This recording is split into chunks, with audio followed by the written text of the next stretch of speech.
B.F. Skinner. B.F. Skinner. One of his statements he made: "You give me a child, I'll turn him into anything. A doctor, a lawyer, a beggar, a thief, a politician. I'll turn him into anything." In other words, Skinner took, I'll say, Thorndike's theory to the bridge. Okay, Skinner's greatest contribution to learning approach is the reinforcement schedules. I'm putting rewards on a schedule. Putting rewards on a schedule. Okay, and basically he had came up with different types of schedules. Continuous reinforcement, where you reward the rat or the animal every time they do what you want them to do. And then you have what they call partial reinforcement schedules. A partial reinforcement get rewarded sometimes. And there are two types of partial reinforcement schedules. Okay, you have interval and ratio. Interval schedule is basically rewards based on time. Ratio schedules are rewards based on number of responses. Salespeople, see the similar dynamics of salespeople. You have two types of salespeople: commission salespeople and salary salespeople.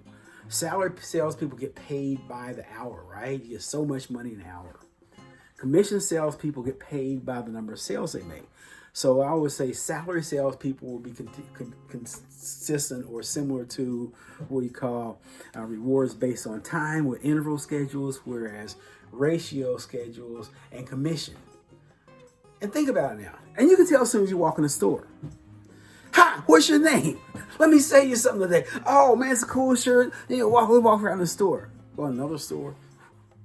You want to buy something? Well, let me finish my nails. I'm on the phone, right? Yeah. In other words, a commission salesperson can go to work every day, open to close. If he or she doesn't sell anything, they don't get paid. On the other hand, an interval schedule or salary salesperson, they get paid just for showing up. And you think about it in terms of rats. Okay, yeah, and then you have a fixed interval, fixed ratio, varied ratio.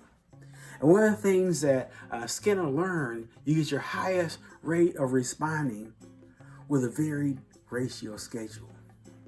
Varied ratio schedule. Fixed ratio, 2 to 1, 2 to 1, 2 to 1. Every 2 times the rat pulls a bar, they get a food pellet. Okay, varied ratio, it changes. 2 to 1, 8 to 1, 4 to 1.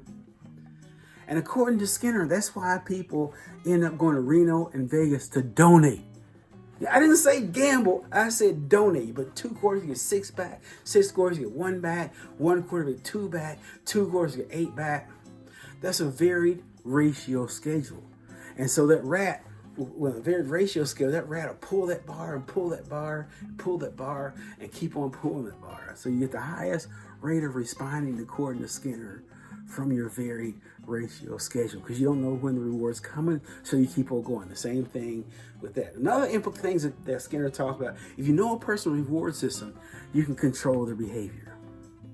If you know one's reward person likes or doesn't like, you can control their behavior. Okay, and if you control their environment, once again, you control the resources, you can control their behavior. Think about back to casinos. No clocks, no windows. A lot of them, no clocks, no windows. So it takes your time frame away from you. Okay, when your clocks, you came at 8 o'clock, you look at the clock now, it's 3 o'clock in the morning. Oh no, I gotta go. Or windows, you go in, it's dark, you look out when it's daytime. Oh no, I gotta go. But for no clocks and no windows, your time frame's gone. So you're gonna stay there till your money's gone. Okay, but think about that. But also, I mentioned you donate when you go to this place. You don't gamble, you donate. Okay, think about blackjack. I had a couple of students, or I had one student a few years ago, and I had other students and other folks I know. They're counters. In other words, they go to the blackjack table and walk away with $20,000. The thing is, once they do that, they won't let them come back in the casino. That's why I say you donate as opposed to gamble. You're gonna end up donating. Okay, most people will hit it big. They just made the money back that they lost. But once again, people gamble, or pathological gambles, as Skinner would call them, because of the varied ratio reinforcement schedule. 2 other individuals I want to talk about as it relates to learning approach. One is Martin Seligman. Martin Seligman had 2 groups of dogs. Bell rings, electric shock comes. Bell rings, electric shock comes. Bell rings, electric shock comes. Okay, one group of dogs got an escape. Bell rings, electric shock comes, dogs jump over the grid, they escape the shock. Okay, over time though, those dogs who are in the escape situation learn to avoid the shock. Back, in other words, bell rings, dogs associated with the shock, with the bell, they jump over the grid before the shock comes. That's why you're avoiding the shock and you're escaping the shock. The first couple of times the dogs will escape the shock, but eventually they'll learn how to avoid the shock when they hear the bell. Both avoid and escape conditioning are called negative reinforcement. Negative reinforcement to stop an unpleasant event. Okay, you laying down, you sleep, the alarm goes off. What do you do when the alarm goes off? You tap it and turn it off. Well, you've just stopped an annoying experience. That alarm clock is annoying, and so you touched it, you stopped it. Therefore, that will be negative reinforcement. Let's go back to Seligman though. Said one group of dogs, bell rings like shot comes, they get escape. Another group of dogs had no escape. Then eventually, Seligman took the dogs who had no escape, put them in a situation where they could escape, and they didn't even try. And that's what he called learned helplessness. In other words, animals, when exposed to unresolvable stress, eventually will give up. Learned helplessness. And you see it all kinds of different ways. I mean, imagine, let's suppose you just studied so hard, and you studied the hardest you ever studied, and you failed the test. The next test you study even harder, you outline the chapter, underline, highlight, got some stuff, and you failed that one. Over time, what's going to happen? Why try? I've studied my best. I couldn't do well. Why waste my time? Homelessness. Same thing. You can't get a check. And there's a post office back. You have that money to get a post office back. So what happens? Over time, you give up. Why try? Or you go 16 job interviews, get turned down by all of them. Over time, what's going to happen? You're going to quit. Or battered spouse situation, same thing. She hits him back, hits him harder. If she leaves, he hunts her down. Okay, if he goes to jail, he comes back angry. Why try? Okay, why try?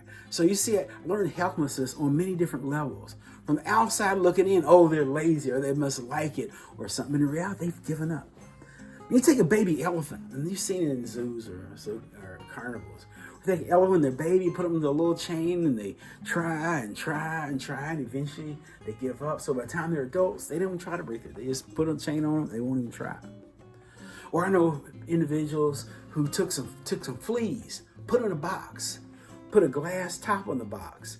After about a week, you can remove the glass top, and the fleas only jump up where that top, where the ceiling was. Learn helplessness, or is giving up when exposed to unresolvable stress. Okay, next individual I want to talk about is Albert Bandura. And Bandura kind of contributed to moving learning approach into the cognitive realm. So next time on Professor Charles Jeffries' Lifespan Development.